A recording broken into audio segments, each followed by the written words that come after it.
Ja sam Izlazi Dražen Petrović, a ulazi Mutapčić.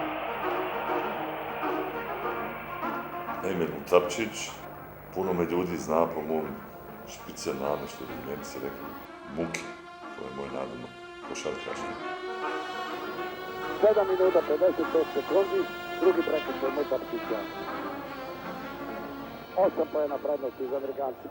Mutapčić, Dražen Petrović. Pa ja sam rođen u Zenici 1960. godine, znači već 33 godine živim u Njemačkoj ili živim van prostora bivše Jugoslavije. Tipično dijete radničke familije, pošto je Zenica bila radnički grad, poznat po željezari, po rudnicima koji su bili, znači industrija, isto tako po zatvoru poznatom, tradicionalno. Bavio sam se košarkom i ljudi su prepoznali moj talenat i sa 18 godina sam otišao, znači, iz jednog malog kluba košarkaškog u najbolji tim Jugoslavije, u to vrijeme prvak Jugoslavije. Mislim, kao svakom čovjeku, najvažnija je porodica, znači, moj najveći uspjeh da sam imao svoju porodicu, sin i kćerka koji su pozavršavali fakultete i magisterije i doktorate ovdje u Njemačkoj. Nažalost, moja supruga je umrla prije 4 godine. Osvajanje kupa šampiona sa Bosnom 79. godine, prvak Jugoslavije, 80. godine, 83. godine. Isto tako, osvajanje olimpijske medalje sa jugoslovenskom reprezentacijom, svjetske medalje na svjetskom prvenstvu 86. godine, tako da taj uspjeh koji je moj tim napravio, to je produkt ljudi i društva u kojem sam ja živio od sad.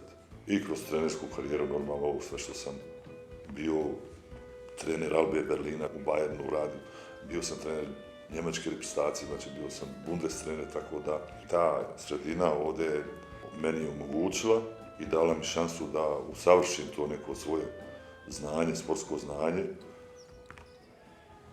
Kroz to su izašla mnoga prijateljstva koja su i dan danas. Tako da ja se ovdje osjećam kao u svom drugom domu.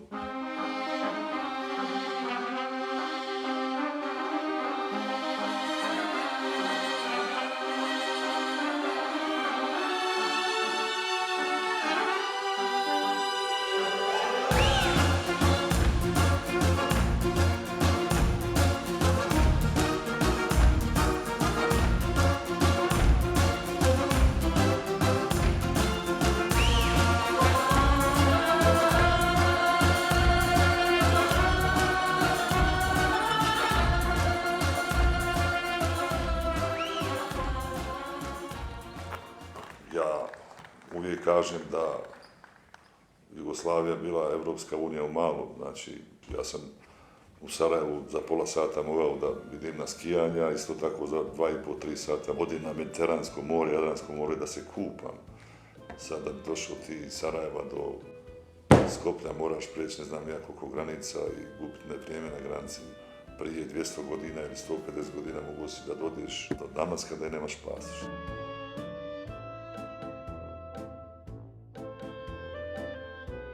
Ako kažemo Balkan, Balkan nije samo prostor bivše Jugoslavije, Balkan je i Rumunija, Balkan je i Bugarska, Grčka, Turska. Carstva su prolazile preko te teritorije, od Rimskog carstva do Osmanskog carstva, do Austro-Ugarskog carstva, do komunističkog carstva ili socijalističkog carstva i to je dio našeg identiteta i sinagoga i Srpska pravoslavna crkva ili džamija, to je vezano za to podneblje i vezano za naš identitet. A nikad nije više ljudi otišlo sa tog područja van ex-Jugoslavije, nego što je sad otišlo kako je došla ta neka demokratija i kad se ljudi počeli baviti nacijom ili tim nekim nacionalnim identitetom, što je sigurno doprinijelo tome da Jugoslavija ili taj dio Europe doživi i preživi nešto što se desilo 90. godina. Naravno, loptu treba sačuvati Radović. Važno je da vrijeme prolazi. 7 koševa prednosti za Jugoslaviju. Radović. Familija koja je sigurno najvažnija, isto tako prijatelji kojim si okružen, to je dom. Kad to imaš, znači dom taj može da bude i u Berlinu, može da bude i u Beogradu, može da bude u Sarajevu. A ljudi kao ljudi, oni beže svak razmišlja o svom djetetu kako da mu obezbijedi zdravstvenu zaštitu, neke uslove razvoja, normalno, tako zbog tog ljudi, ja mislim, odlaze iz te političke nestabilnosti. Veliki procenat ljudi su skeptici prema Evropskoj uniji. Mislim da odgovore na to treba tražiti u politici koja se vodi unutar tih zemalja, a isto tako u politici Evropske unije prema tim zemljama.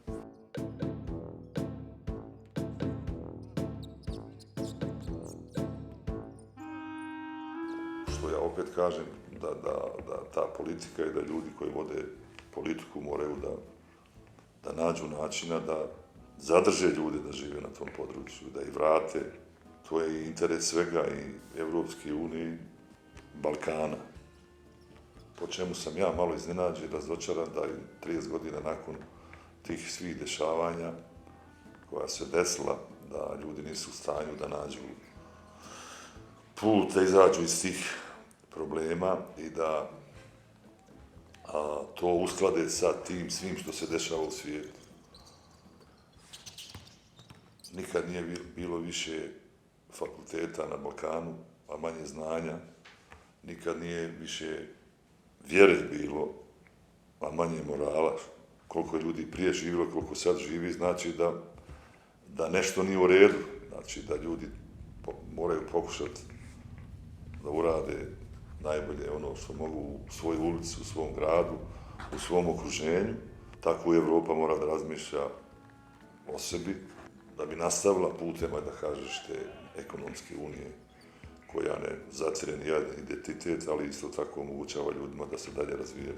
Znači, šta bi im ja preporučio, da bi upoznao svoj dom i cijenio ono što ima, donosio bolje odluke u smislu tih životnih nekih svojih problema, da ode, da vidi kako se živi u Berlinu, u Minhenu, u Parizu, da se informiše na takav način, onda kad bude jednog dana zaokruživo nekim izborima ili nešto, da bude svjestan, tako da kažem, na neki način, da sve ukalkuliše i bira nekog koji će pokušati da bolje odluke donosi u interesu svih ljudi.